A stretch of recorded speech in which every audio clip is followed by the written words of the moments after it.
Sejam bem-vindos ao programa Manhã Viva. Bom dia, que alegria nos unirmos agora pela TV Canção Nova Portugal. Bem-vindo quem está aí desse ladinho na nossa sintonia. E o Manhã Viva de hoje tem um tema muito curioso, eu tenho certeza que vai ajudar imenso muitos de nós. Vamos conversar sobre o tempo comum, a liturgia no nosso dia a dia. Vamos aprender? Porque nós, como bons cristãos que somos, também precisamos aprender. Para isso, temos aqui a presença de um sacerdote, que é o Padre Carlos Aquino. Está aqui do meu ladinho. Bom dia, Padre. Sua bênção. Prazer. Muito bem-vindo. Obrigado, eu, pelo convite. Muito bem-vindo. Olha, o Padre Carlos veio do Faro, da ponta do país. Ele me dizia aqui, veio lá do Algarve, da sua diocese, de propósito, para estar conosco, para nos formar, para nos ajudar. É uma alegria para nós, viu, Padre? Receber um sacerdote sempre é uma alegria para nós. O nosso fundador nos ensinou isso. E ainda mais que faz esse esforço, né? Uma viagem para estar aqui. Vai ser muito bom esse programa. Com certeza. Você sabe o que é o tempo comum? Por que tem esse nome? Quando a gente vive os tempos fortes na igreja, na nossa liturgia, a Páscoa, vivemos o Advento e aí vivemos o tempo comum. Olha, o Padre hoje vai nos ensinar sobre isso. Mas antes de nós começarmos a nossa conversa, vamos para o nosso momento de oração. É bom começarmos sempre assim, rezando. Quem vai conduzir é o Padre Carlos. Em nome do Pai, do Filho e do Espírito Santo. Amém. Pedimos ao Senhor que derrame sobre nós a graça do seu Espírito, para que o nosso coração se abra ao acolhimento da sua palavra e do seu amor. Junto de Maria, Mãe da Igreja, nossa Mãe, pedimos também à Senhora que nos conceda ouvidos de discípulo e um coração sempre disponível, aberto a acolhermos e a realizarmos a vontade do Senhor, como ela, na humildade, na simplicidade e na verdade. Tudo pedimos por Cristo, nosso Senhor. Amém. Amém. Olha, independentemente de que altura estejamos, cada tempo litúrgico é importante, porque tem o seu simbolismo, mais do que o simbolismo, tem a graça própria para nós, principalmente para nós que bebemos, nutrimos-nos dessa liturgia linda que a Santa Igreja oferece para nós. Então, para nós compreendermos melhor o que iremos falar com o Padre Carlos, nós vamos acompanhar agora uma reportagem feita pela nossa equipe do Brasil, onde vão explicar brevemente sobre o nosso calendário litúrgico cristão. Vamos acompanhar. O chamado ano litúrgico marca os principais acontecimentos da história da salvação. Ele começa no primeiro domingo do Advento e termina no último sábado do tempo comum, após a solenidade de Cristo Rei. Nós podemos dizer que este ano litúrgico, ele tem como dois grandes pilares: o nascimento, paixão e morte do Senhor.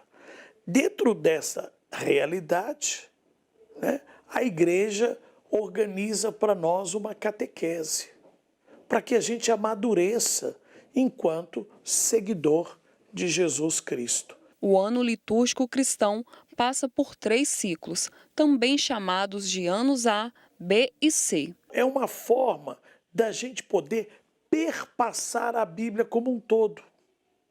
Então, no ano A nós vamos ver um evangelista, no ano B nós vamos ver outro, no ano C nós vamos ver outro, e tem um que vai costurar tudo, que é João. O calendário litúrgico é dividido nos tempos do Advento, Natal, Comum, Quaresmal e Pascal. Cada tempo é simbolizado por uma cor e cada um traz uma graça própria. Nós começamos o ano com o começo. Qual que é o começo? O nascimento de Jesus. Quando for dia 24 à noite, né, nós já entramos no tempo do Natal. E aí vamos celebrar o Natal do Senhor, o nascimento dele, até a festa da apresentação. E nós vamos ter esse tempo da semeadura, que é o que a gente chama de tempo comum. E o tempo pascal, que é antecedido pela quaresma. É um tempo profundo de oração.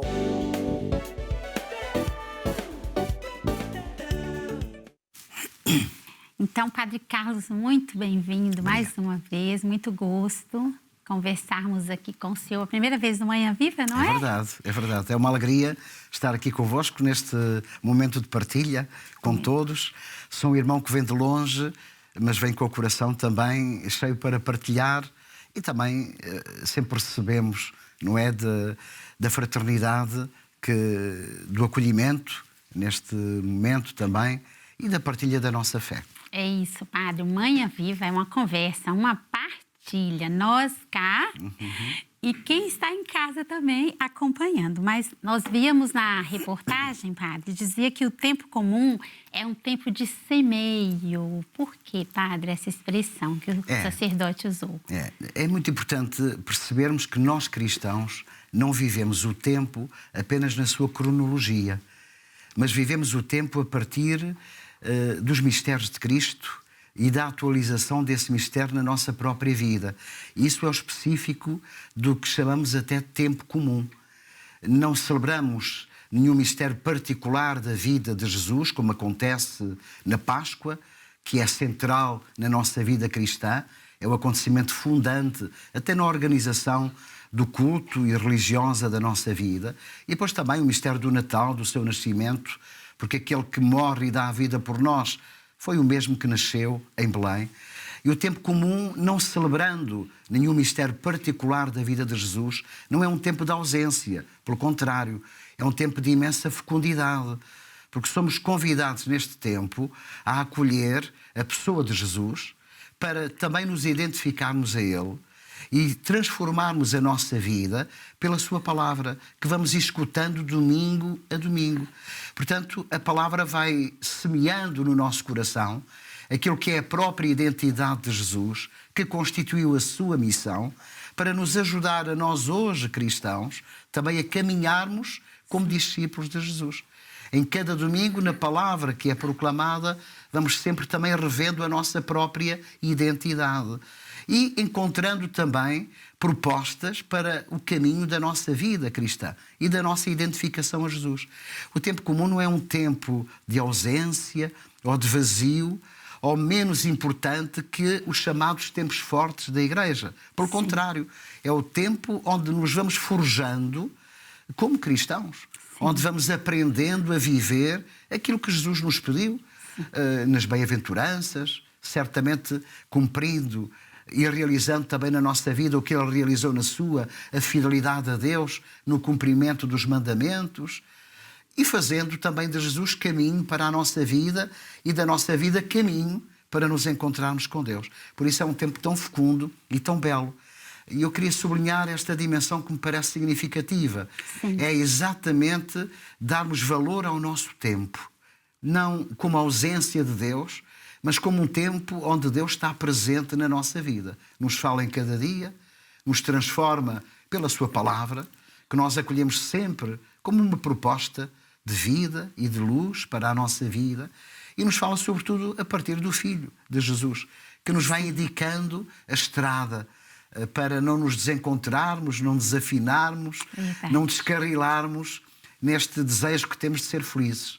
E sobretudo de fazer de Deus também o mundo do nosso coração. Eu penso que no tempo comum, e valorizo isso, devemos fazer de Cristo o coração do mundo. E para que Cristo seja o coração do mundo, tem que ser o mundo do nosso coração. E será o mundo do nosso coração se lhe dermos tempo. Se escutarmos a sua palavra, se essa palavra for como a semente que cai na terra também, ir crescendo e frutificando na nossa vida, identificando-nos cada vez mais a Jesus. É um tempo belo e é um tempo maior da nossa própria vida. E, portanto, vivemos o tempo como um espaço onde nos sentimos habitados pelo sagrado. Esta é uma dimensão tão bela da nossa vida. Não é apenas uma cronologia de meses, de horas, de dias, ou da unidade maior do tempo que é o ano, mas é viver tudo isto como um tempo de graça. Somos habitados pela graça. Deus caminha connosco, habita na nossa vida. E, portanto, esta é a densidade maior do que chamamos tempo comum. O padre, que bonito que o senhor traz para nós. A beleza da igreja. A gente conhecer dessa forma nova como o senhor traz para nós. E de também entender. E me vinha muito quando o senhor falava, padre, aquela palavra de São Paulo. Estais sempre prontos a dar as razões da vossa fé. É verdade. Não é, padre? Porque muitas vezes as pessoas nos questionam e nós não sabemos explicar. E hoje penso que este é um desafio enorme à vida de todos nós cristãos. Sim. Sabemos dar razões da nossa esperança. A nossa esperança é o nosso futuro. E o nosso futuro é a eternidade. Nós caminhamos para a morte, mas sabemos que a morte não é o definitivo da nossa vida. A morte é a fronteira, é a passagem para habitarmos no coração eterno de Deus. Fazemos a experiência plena da vida em Deus, na luz, na paz, como dizemos na liturgia da Igreja. E essa é a nossa esperança é Deus. E temos que saber falar de Deus e dar Deus ao mundo, não é apenas em palavras de sermão, de discurso, apenas no ensino catequético, que é fundamental, porque ninguém ama o que não conhece. E se não conhecemos a verdade profunda de Deus e da fé, os fundamentos da nossa fé, certamente não teremos condições depois também de transmitir isso. Mas, sobretudo, transmitir com a nossa vida. Nós somos testemunhas desta fé que herdamos e desta esperança que é a presença de Deus em nós. E, portanto, esta dimensão de ser testemunha é o que mais nos é pedido em tempo comum. Não esquecermos que caminhamos com o Senhor, que vamos aprendendo dele a nortear a nossa vida, até essa esperança ser plena e ser efetiva na nossa vida. A nossa vida é uma viagem bela. Mas na beleza da vida também faz parte os calvários, os desertos, o sofrimento, a própria realidade da morte. Mas a esperança em Deus vai dando sentido a tudo e vai transformando tudo por essa presença de amor e que é uma presença real. Eu hoje sinto que as pessoas muitas vezes podem até fazer uma experiência religiosa de Deus, mas muitas vezes fazem-no como um Deus estranho, um Deus energia, um Deus espírito, um Deus impessoal. Não é assim o Deus cristão. O Deus cristão é pessoa. Aliás, é comunhão de pessoas. Encarna no mundo, na nossa própria vida. Nós somos imagem e semelhança de Deus. Isto é muito belo. Sim. Esta é a nossa esperança, sermos de Deus e sermos caminheiros de Deus. E o tempo comum aviva, na verdade, esta perspectiva na nossa vida, quando vivido com muita simplicidade, com muita humildade, não é? Quando deixamos, como disse, há instantes que Deus também vá semeando a sua palavra e o seu amor em nós. Lembra sempre a parábola, sermos boa terra. Se a nossa terra estiver cheia de pedregulhos ou cheia de espinhos, enfim, a semente certamente encontrará maior dificuldade em crescer e em frutificar. E, portanto, é isso que nos é pedido nesta nossa caminhada, não é? Peregrinos da esperança que é Deus, não é? O céu, a eternidade. E repare que são realidades que hoje se deixaram de falar. Nós hoje falamos muito pouco do céu, falamos muito pouco da eternidade. As nossas preocupações maiores são todas muito terrenas. Às vezes falta-nos a esperança, exatamente porque no chão e no mundo não encontramos, às vezes, as soluções imediatas até que queremos para a satisfação pessoal dos nossos projetos, dos nossos sonhos ou até das nossas dificuldades. Por isso é tão importante neste tempo redescobrirmos a verdade da esperança, que está cimentada na fé em Jesus Cristo, na ação do Espírito na nossa vida, em Deus, que é Pai e que nos ama. Sim. O padre, essa expressão comum tem alguma razão para a Igreja usar esta terminologia? Comum? Eu penso que este comum é para diferenciar dos que chamamos tempo forte, não é? A Páscoa foi o primeiro grande tempo a ser estruturado na vida da Igreja desde o século I. No século VII já tínhamos até a Vigília Pascal organizada. O Advento chega depois, século V, VI. O tempo comum vai se organizando depois consoante também a reestruturação que é feita ao longo do tempo sobre a Páscoa e sobre o Advento. E mudou muito ao longo dos tempos.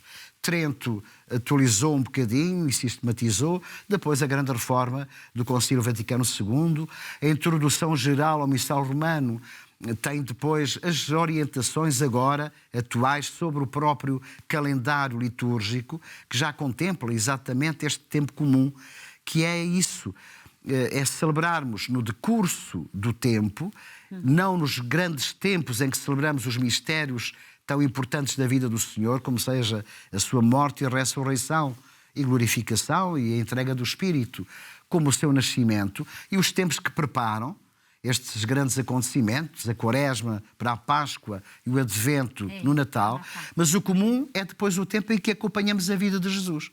O seu desabrochar, desde a sua infância, e é São Lucas, sobretudo, o evangelista que mais nos fala da infância de Jesus, depois o início da sua própria missão, a proclamação dele, enviado de Deus a anunciar a boa nova aos pobres, e depois a grande catequese que é feita sobre a verdade do reino de Deus, por parábolas, sobretudo, por histórias muito simples. Jesus era muito simples, através de histórias tão simples, tão comuns, da vida que chamamos ordinária. É daqui que veio o comum, o ordinário, o temporal, a vida de cada dia, do cotidiano. Através de histórias muito simples, Jesus ia ensinando como fazer disso uma oportunidade para redescobrirmos a presença de Deus na nossa vida e caminharmos no cumprimento também da vontade de Deus. Portanto, comum tem a ver com isto. O cotidiano, o ordinário da nossa vida. A vida de Jesus ali em Nazaré, a vida com os discípulos, tudo que ele realizou, né, Padre? Sim, um homem encarnado profundamente na história e próximo. Eu digo muitas vezes, se nós aprendêssemos um bocadinho a viver esta missão que Jesus assumiu na sua vida, as nossas vidas descomplicavam-se tantas vezes e até tornaríamos a vida dos outros muito mais bela. Esta proximidade, esta ternura, esta atenção, este cuidado, nas coisas mais simples. Sim. Não temos que fazer coisas extraordinárias, mas o tempo comum ensina-nos a fazer das coisas mais simples do cotidiano de cada dia o extraordinário. Era assim que se dizia Santa Teresa. Aprendemos a fazer das coisinhas pequeninas da vida, quando inteiros, nisso, como diz o nosso poeta, quando com verdade, o extraordinário da vida. E fazer com o extraordinário é amar. É fazer com verdade, com autenticidade. É quando estamos. Quando acolhemos. Quando damos atenção. Quando estamos a tocar feridas, estamos a tocar feridas. Quer dizer, não vivermos passando pelo tempo a correr, sem estarmos inteiros, sem nos apercebermos, não é? Da realidade que pulsa do mundo. É isso que temos que aprender com Jesus, não é? Era o seu cotidiano. Um dia simples, que começava sempre a rezar, concluía sempre a rezar, exatamente para nos ensinar. E isso que aprendemos no decurso do tempo comum. Que a força para aprendermos a discernir segundo a vontade de Deus é entregarmos a vida ao Pai e a escutarmos o Pai. É falarmos a Deus com simplicidade. Não é com você, é com tu. Deus é Pai. Uma relação filial, com simplicidade. Mas dizer isso não é que Deus não conheça a nossa vida e até o que temos dentro do nosso coração, mas faz-nos bem a nós verbalizar o que queremos, na verdade, falar a Deus, o que nos inquieta, as nossas tristezas e as nossas esperanças, não é? Alegrias também. E, portanto, fazê-lo. A oração é essencial. Sem oração, e é isso que aprendemos não só na vida sacramental, na Eucaristia de cada dia, particularmente ao domingo, também no que chamamos a liturgia das horas, a consagração do tempo na oração. Isso centra-nos no essencial da nossa vida. Sim. Mas depois também a atenção aos outros. Jesus não passava a vida só a rezar. Também curava, também libertava, gostava de ir à casa de famílias, partilhava à mesa. Aliás, o grande ensino de Jesus, que é curioso, é sempre à volta da mesa. Assim como se condivide o alimento, partilha-se também, não é? A vida, o coração, os afetos. Isto é tão belo, é tão lindo. E era tão bom que os cristãos, na verdade, aprendêssemos isso, não é? abríssemos a nossa casa. Porque quando abrimos a casa e trazemos à mesa aqueles que queremos para partilhar a vida, estamos a fazer deles irmãos. Este é um projeto de vida maravilhoso que aprendemos em tempo comum. Sim. A fraternidade, não é? A fraternidade. Padre, e nós sabemos que tem o ano civil e o ano litúrgico, né? Estamos aqui a falar do ano litúrgico, que começa antes do ano civil. Do civil. Portanto, o ano litúrgico, o tempo comum, não inicia como inicia o ano litúrgico. O ano litúrgico inicia sempre no primeiro domingo do Advento e conclui com a solenidade de Jesus Cristo, Rei e Senhor do Universo. Portanto, inicia com o Advento e vai até ao Cristo, Rei do Universo. O tempo comum tem 2 períodos. Inicia depois do batismo do Senhor e vai até à terça-feira, antes da Quaresma, da quarta-feira de cinzas, e inicia depois, a segunda parte, depois do Pentecostes, e vai até exatamente à conclusão. Portanto, 2 grandes momentos, não é, de percurso, que chamamos de comum, depois destes 2 grandes períodos mais intensos, não é, e celebrativos. Sim. O que não quer dizer que o ano litúrgico também não tenha grandes celebrações, não é? Festivas e solenes, importantes, no percurso da nossa fé. Sim. E as leituras, Padre, da missa? Eu fico a pensar aqui, quem vai à missa todos os dias tem a oportunidade de acompanhar. Geralmente, a gente percebe muita sequência dos evangelhos, mas também quem não vai tem a oportunidade na liturgia diária, que é a nossa liturgia universal, né, Padre? O processo da palavra de Deus é complexo, mas eu diria, simplificando, a grande preocupação foi permitir que o tesouro da palavra de Deus, quando possível, fosse aberto e fosse mastigado, saboreado o mais possível por todos os cristãos.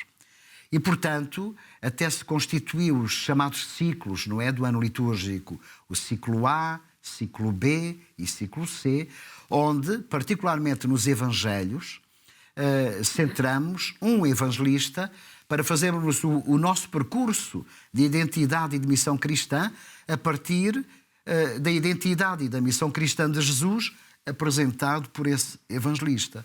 O ano A temos São Mateus, o ano B, que é o ano que estamos agora a seguir, é São Marcos, com o 6º capítulo de São João, a grande catequese sobre o pão da vida, a Eucaristia, e depois o ano C é o evangelista São Lucas, o grande evangelista da misericórdia. E Marcos, que é o evangelista que estamos a seguir este ano, inicia logo o seu evangelho com esta grande pergunta: quem é Jesus? E vai concluir dizendo: é o Filho de Deus. Ele é o caminho para Deus. Né? Jesus é o caminho. E a nossa vida cristã é um caminho também para chegarmos ao Senhor. Portanto, todas as histórias, todos os acontecimentos vão nesta perspectiva de São Marcos. E isso ajuda-nos e contribui a, em cada ano, fazermos uma redescoberta e um conhecimento mais aprofundado na fé sobre a pessoa de Jesus, a sua identidade e a sua missão. Depois também escolheram-se leituras. À semana, as leituras do Evangelho não seguem este percurso, mas seguem o percurso Marcos, Mateus e Lucas, deixando depois São João para os tempos que chamamos mais fortes, da Páscoa, sobretudo, ou a grande catequese quaresmal para os catecúmenos e eleitos ao batismo, a partir do 3º domingo até ao 5º. As grandes catequeses da Samaritana, o cego de nascença, a ressurreição de Lázaro. As leituras primeira à semana têm sempre alguma relação com o Evangelho. Eu não gosto de dizer que são temáticas, porque o Evangelho não oferece temas. O Evangelho oferece a vida de Jesus. Mas percebo quando a gente diz um tema, é uma interpelação, um desafio à nossa vida. E as leituras estão sempre concordes nesse sentido. Mesmo ao fim de semana, a primeira leitura, tirada do Antigo Testamento, sempre, geralmente, está sempre concorde com aquilo que vai ser o desafio do próprio Evangelho, para nos fazer perceber que Jesus completa a revelação. Tudo aquilo que foi dito na Antiga Aliança cumpre-se na sua pessoa e no seu ministério. A segunda leitura não é um penduricalho, mas é já uma leitura cristã, as cartas de Paulo, ou o texto do Apocalipse, ou mesmo os Atos dos Apóstolos, agora no tempo da Páscoa, são já uma atualização eclesiológica, cristã, da Igreja, sobre a própria experiência feita, não é? De Jesus e da vida de Jesus na própria vida da comunidade. Portanto, esta é a estrutura um bocadinho da palavra, tão rica e tão aberta, padre. não é? Temos uma oportunidade imensa em cada ano de ir lendo os vários livros da Sagrada Escritura. Eu aconselharia que em cada ano pudéssemos, em casa, com muita simplicidade, tranquilamente, acompanharmos o evangelista do ano. Este ano é São Marcos. São Marcos. Vamos devagarinho, lendo e vendo o que é que esta palavra diz à minha vida, diz à situação da minha família. E certamente todos vamos ficar muito mais enriquecidos fazendo esta experiência. Não é tão... chamamos a isto a Lécio Divina, não é? Ler, não é? Como palavra de Deus, a Bíblia, para a trazer à nossa vida, para ela iluminar a verdade da nossa vida. Padre Carlos, mais enriquecidos estamos nós, Padre, com essa catequese. E olha, foi só a primeira parte do Manhã Viva, Padre, já acabou. Eu tenho certeza que quem nos acompanha agora tem o coração cheio, assim como aquela passagem dos discípulos de Emaús, Padre. Não ardia o nosso coração quando ele nos falava? É assim que a gente sente quando falamos do Jesus Palavra, né? Olha, não saiam daí. Nós vamos fazer um breve intervalo, já voltamos com o Padre Carlos aqui dando-nos uma catequese e despertando no nosso coração. Eu espero que vocês sintam o mesmo, um desejo de ler a Palavra de Deus, de acompanhar esse tempo comum tão rico para nós. Nós precisamos estar pertinho de Jesus. Fica conosco que já voltamos.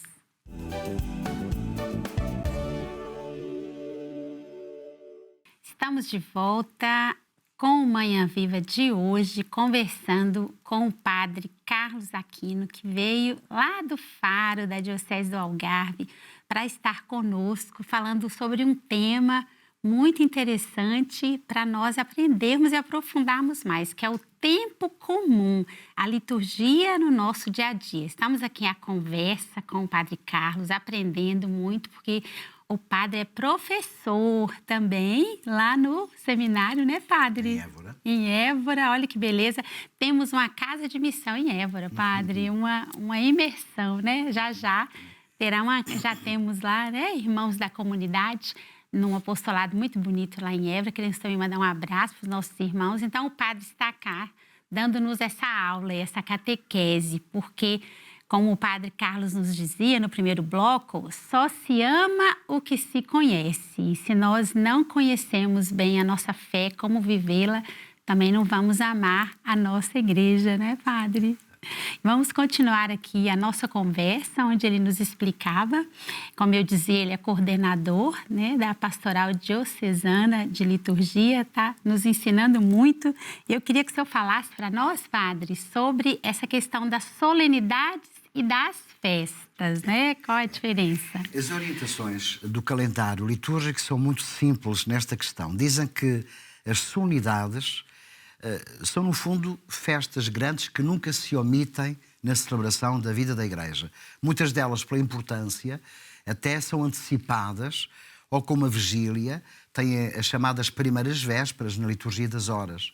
As festas, às vezes, podem ser alteradas ou até omitidas, consoante, às vezes, coincidam ou não com tempos fortes na vida da Igreja e que têm sempre no percurso do calendário litúrgico antecipação, digamos assim, a essas celebrações. Como grandes solenidades, no tempo comum, nós temos as referidas ao Senhor, a grande solenidade da Santíssima Trindade, depois do Santíssimo Corpo e Sangue de Cristo, do Santíssimo de Cristo Rei e também do Coração de Jesus. São as 4 grandes solenidades. De festas significativas também a respeito do Senhor, temos a apresentação do Senhor, a 2 de fevereiro, as 5 chagas do Senhor, uma festa que nos convida de novo a contemplar o mistério da cruz, da paixão, do sofrimento do Senhor. A festa também da transfiguração do Senhor, tão importante e significativa, como antecipação da sua glória e da manifestação da sua ressurreição. Depois também temos a exaltação da Santa Cruz em setembro. Portanto, algumas festas importantes no decurso do tempo comum referentes à pessoa de Jesus, sendo que as solenidades são acontecimentos maiores dos mistérios da própria vida do Senhor, como acontece depois também com a vida de Maria, não é? Que também celebramos no decurso do tempo comum e que também é muito importante. Aliás, o povo português, e não só o português, todo o mundo, mas nós particularmente, temos grande devoção e piedade mariana, a Nossa Senhora. E, portanto, essas solenidades ou festas ligadas a Santa Maria, Mãe de Deus, ajudam-nos também a perceber a grande ação de Deus e da intervenção de Deus pela história da salvação do mundo, realizada também em Maria, que foi escolhida exatamente para ser a mãe do seu filho e, portanto, até preservada da mácula do pecado. E esse é um grande mistério que celebramos em solenidade, a Imaculada Conceição. Portanto, há também solenidades importantes ligadas à Nossa Senhora, mesmo ao nascimento de São João Batista, festa. Porquê? Porque é uma pessoa também importante no decurso da história da salvação, como o precursor do Senhor. E, portanto, para além de João, todos os santos também são celebrados, particularmente no chamado tempo comum, exatamente para fazermos a experiência do grande amor de Deus que se exprime na vida de tantos que lhe entregaram a própria vida, muitos deles mártires. Aliás, o culto aos santos começou por ser o culto aos mártires, no início da Igreja. E, portanto, celebramos isso na alegria da fé. O que Deus vai fazendo naqueles que deixam transformar o seu coração e até oferecendo as próprias vidas na fidelidade ao Senhor. Maria, os santos, também ritmam o tempo comum. E são muito importantes na nossa vida, porque nos fazem perceber que estamos acompanhados e que a santidade não é uma medida de mediocridade de vida ou uma utopia inatingível de vida. A santidade é aceitarmos, na verdade, viver como filhos de Deus. Vivermos em fidelidade ao Evangelho. Levarmos a sério, com verdade, os sermos discípulos de Jesus. Caminharmos com Jesus, não é? Aprendendo dele a própria vida. Quando assim acontece, nós crescemos em santidade. Porque habitamos o amor de Deus, não é? A verdade de Deus.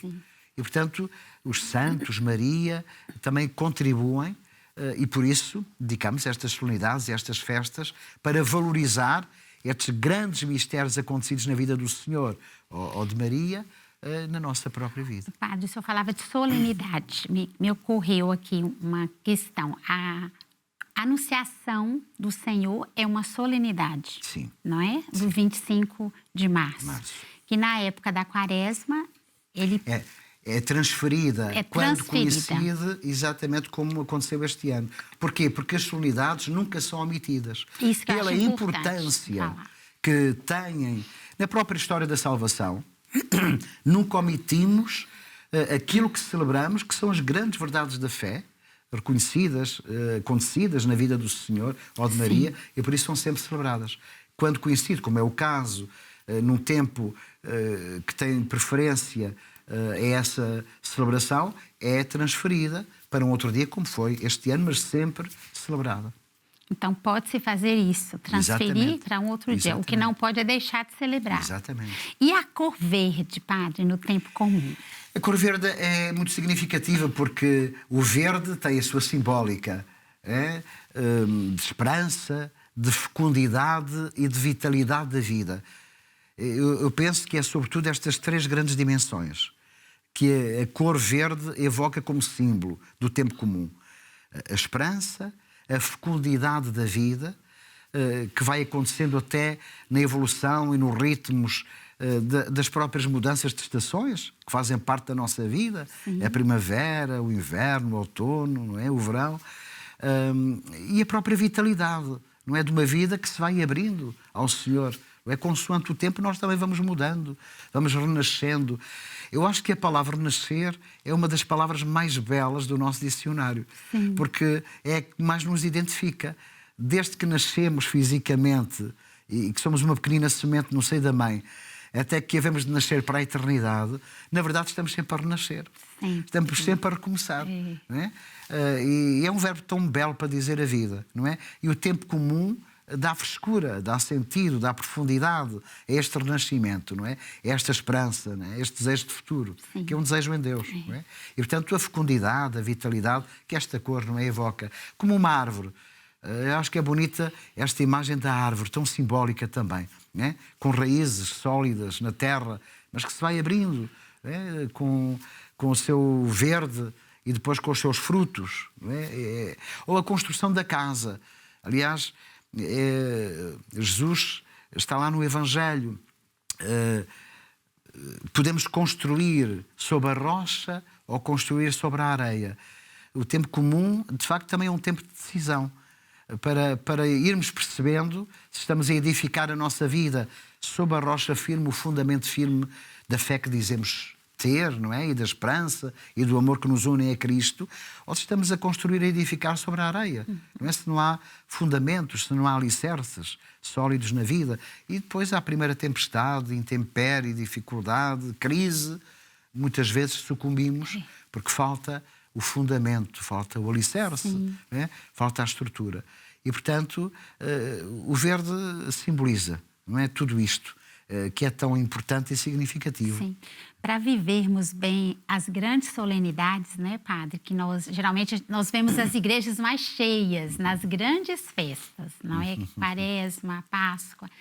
Para vivermos bem, é preciso, o senhor dizia aí uma coisa muito bela, fincar as raízes no tempo comum. Exato. Não é? E quais são as práticas, Padre, espirituais que nós, fiéis, precisamos viver para fincar essas raízes? Também sublinho essa dimensão que eu acho fundamental na nossa vida cristã, espiritualidade. Precisamos cultivar cada vez mais e com profundidade espiritualidade. E a espiritualidade não é uma coisa vaga, é a vida no Espírito, a vida em Cristo, a vida na graça. E como é que nós atingimos essa vida na graça, essa vida no Espírito e em Cristo? De modo particular, celebrando os sacramentos. E por isso é tão importante, é isso que ritma toda a nossa vida, o tempo comum, a Eucaristia Dominical. Aliás, a celebração da Páscoa é de semana a semana. O domingo é a primeira realidade evocativa e celebrativa da Páscoa do Senhor. O Senhor ressuscitou ao domingo. Não é por acaso que a gente reúne ao domingo para celebrar a Eucaristia. E não deve ser por acaso que a gente considere isso fundamental. Não há vida cristã, não há fé cristã sem a celebração do domingo. E nós, na verdade, temos de trazer isso ao coração. Não sou cristão, não vivo com verdade a minha fé sem a celebrar ao domingo, o dia do Senhor. Aliás, a própria expressão domingo significa exatamente senhorial, o dia do Senhor. E, portanto, é celebrarmos a Páscoa do Senhor. Isso é fundamental. Mas não só celebrarmos o domingo com a Eucaristia, mas também, no decurso do ano e do tempo, a oração diária, que pode ser feita pessoalmente ou em família. É tão bonito quando as famílias se juntam para rezar, nem que seja em momentos muito simples, como dar graças a Deus pela refeição, estando reunidos à volta da mesa, ou uma oração da noite que é feita com os filhos, antes de os deitarem. Momentos tão simples da vida, mas que os podemos também partilhar em Deus. Portanto, esses momentos de oração também pessoais, individuais, ajudam-nos a crescer nesta espiritualidade, não é? Neste fundamento.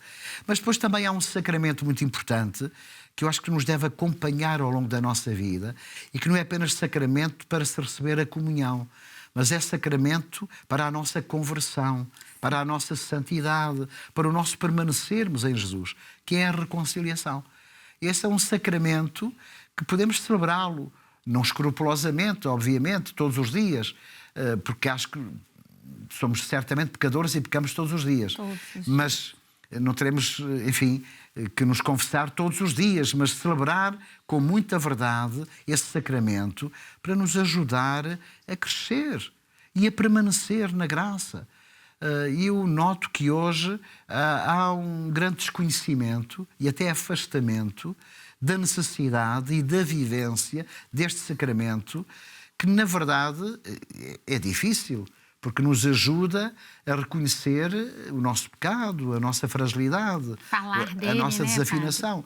Mas depois é tão libertador.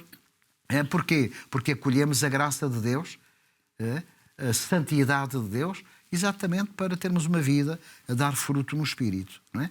E, portanto, são caminhos para crescermos nesta espiritualidade que o próprio ano litúrgico oferece.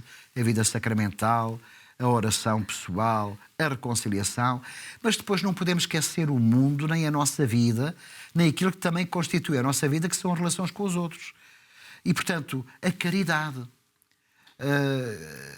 não é sacramento, mas nós o devemos viver como grande sinal e expressão do sacramento, da presença de Deus na nossa vida aos outros. Se não nos amarmos, se não nos fizermos bem, se não formos bons profissionais, se não formos justos, se não formos verdadeiros, o que é que resulta à nossa vida orante? Será a hipocrisia. E, portanto, a caridade, uma vida correta, justa, sermos simples, humildes, isso também é caminho para crescermos na verdade desta vida e desta espiritualidade que nos une, não é? Nos aproxima ao Senhor. Não falta nada para nós, né, Padre? A Igreja oferece tudo. A Igreja é uma mãe. Uma mãe. A Igreja é uma mãe, como Maria. E quando falamos que a Igreja é mãe, nós fazemos parte desta Igreja. E, portanto, este coração materno, esta atenção solícita, deve ser a nossa. Acolher, estarmos próximos, que as nossas palavras também curem, também levantem da tristeza, do sofrimento.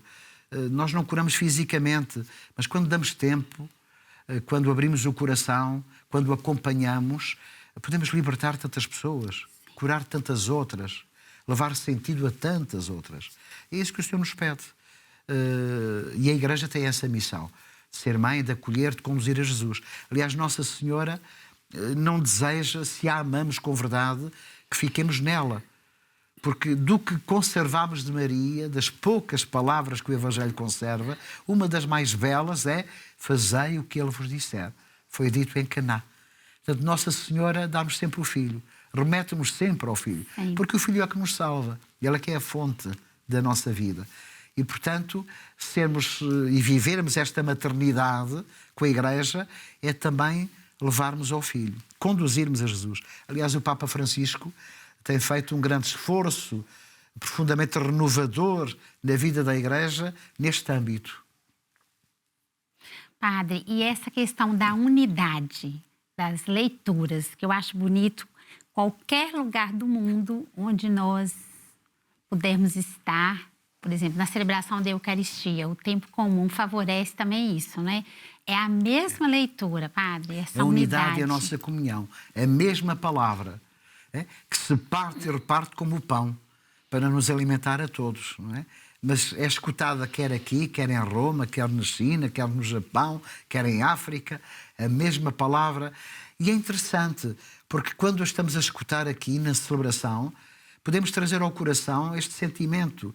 Quantos irmãos meus não estão noutros espaços, e alguns até sem igreja, porque não há igreja de pedra, mas estão em espaços às vezes tão difíceis, e onde a Igreja ainda é perseguida, infelizmente, a escutarem a mesma palavra, a celebrarem a mesma fé, para que esta palavra que eu ouço, às vezes comodamente, não é? E instaladamente, dê fruto na vida, não é? Seja alimento, seja luz. Isto é tão belo. É tão transformador também na nossa própria vida. O senhor falava dos 3 evangelistas, em cada ano lê-se um. E ficou uma questão no meu coração, Padre. Por que o evangelista João é reservado para as grandes solenidades?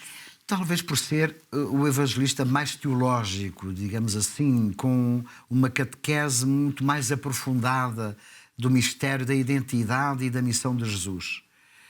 E por isso mesmo até as suas catequeses, que são usadas no tempo quaresmal e sobretudo como catequeses fundantes para o aprofundamento da fé dos catecúmenos, já eleitos ao batismo. A história da Samaritana, como citei, do Lázaro, do cego de nascença. Então é um evangelho mais profundo, mas também o lemos no 6º capítulo, que é uma catequese profundíssima, no ano B, a grande catequese sobre o pão da vida, não é? Que nos remete exatamente para o mistério da Eucaristia. E, portanto, não é um evangelho fácil, às vezes, de ser entendido até pela simbólica usada. Autor também do Apocalipse, e, portanto, uma linguagem misteriosa, mas que é belíssima para dizer, não é, as verdades mais profundas da nossa fé e da própria pessoa de Jesus. O Senhor nos traz uma grande catequese, né, sobre o tempo comum, sobre o ano litúrgico. E eu fico pensando, todos nós somos catequistas, né, Padre? Os pais que estão acompanhando agora, os avós, os catequistas que estão inseridos na paróquia. Eu queria que o senhor deixasse uma orientação para nós, Padre, para nós trabalharmos melhor, vivermos melhor e também educarmos, ensinarmos aqueles que Deus coloca nas nossas mãos, né? Exato. Eu penso, e é a experiência que eu faço em mim próprio, para nós sermos comunicadores, testemunhas da palavra de Deus, temos de ser pessoas habitadas pela palavra. Esta é uma exigência enorme à vida de todos nós, enquanto cristãos. Se a palavra de Deus não habitar o nosso coração, não for alimento e luz para nós, não sentiremos necessidade de a tornar alimento e luz para os outros. E, portanto, a nossa vida cristã não é sustentável se, de facto, não nos deixarmos habitar pela palavra. E nós, cristãos, a palavra não é apenas uma escritura. A palavra, para nós cristãos, é uma pessoa. Jesus é o Evangelho, a boa notícia de Deus. Ele resume toda a história e todas as palavras que Deus foi comunicando ao longo da história da salvação. É o grande revelador de Deus, porque é Deus entre nós. Portanto, escutar a palavra, acolher a palavra, é seguirmos Jesus. É conhecermos a palavra de Jesus. É trazermos ao coração e guardarmos no coração a sua palavra para a cumprir. Não é para termos a palavra dentro do coração como temos os objetos preciosos no museu. Às vezes a palavra de Deus para nós cristãos é uma espécie de um tesouro de museu. A Bíblia está na estante, mas não é aberta. Não damos razões da esperança, como dizíamos há instantes, porque não conhecemos a palavra. Nem a podemos debater com os outros. E por isso ela depois não ilumina até o discernimento da nossa vida. E por isso às vezes até nos perdemos diante das questões mais dramáticas e críticas do tempo de hoje sobre questões fundantes de valores e da vida. Porque não é o Evangelho que norteia a nossa existência. Portanto, teria em primeiro lugar a centralidade da palavra na nossa vida. Mas também diria que é fundamental a celebração da fé. Porquê? Eu sou professor de liturgia. A liturgia é o grande momento de encontro com o Senhor. Poderíamos recordar o que São Lucas deixou escrito e pôs na boca de Jesus. Desejei ardentemente comer esta Páscoa convosco. Se nós trouxermos isto à nossa consciência e ao nosso coração, muda a nossa vontade todos os fins de semana de ir ou não à missa. É Ele que deseja celebrar connosco a Páscoa. Porque é Ele que se deseja encontrar connosco. E eu não vou desejar ter tempo para estar com o Senhor, encontrá-lo. Onde é que eu o encontro de modo tão profundo, tão fecundo? Não é quando o celebro, o seu mistério pascal? Portanto, diria, a fé cristã forja-se neste encontro com o Senhor, na vida sacramental. Para além da palavra, a vida sacramental. E depois, obviamente, tudo isto nos remete para amarmos mais o mundo. Cristo ser o coração do mundo, sendo o mundo do nosso coração. Quando fizermos dele o mundo do nosso coração, então também estaremos a dá-lo ao mundo, não é? E transformaremos o mundo. É isso que nos é pedido a nós cristãos.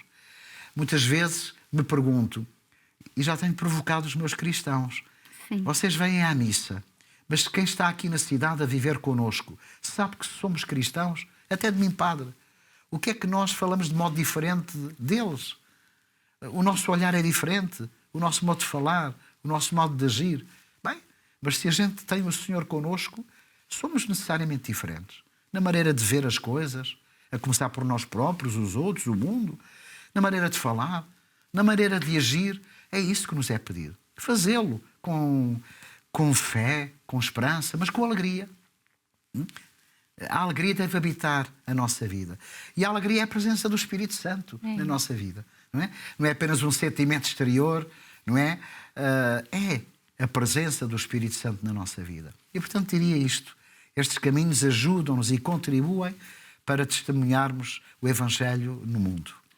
E depois dessa partilha, Padre, nós vamos viver diferente o tempo comum e a liturgia no nosso dia a dia, na nossa vida, Padre. Deus lhe pague. Obrigado. Chegamos ao fim do Manhã Viva de hoje. Passou muito rápido o tempo. Queremos agradecer muito a sua presença, a sua disponibilidade, Padre, de estar aqui conosco, aqui, comunidade, mas também com tantos que nos acompanharam agora nessa transmissão. A minha gratidão também. No Algarve, continuarei a rezar por vós e por todos os que nos escutam. Obrigada. Deus abençoe sua missão. Obrigado. Nós agradecemos a todos que nos acompanharam nesse Manhã Viva de hoje, tão rico, que enche o nosso coração de esperança, de um desejo de sermos melhores cristãos. Precisamos ser melhores filhos de Deus. E dessa forma que o Padre nos trouxe, né? Nos incentivando para isso. Fiquem com Deus, acompanhem a nossa programação, sigam com a nossa programação durante todo o dia. E esse programa fica gravado no YouTube da Canção Nova Portugal. Há uma playlist do Manhã Viva. Envie esse programa para alguém que precisa dessa formação, dessa catequese. Deus abençoe. Até o próximo programa, se Deus quiser.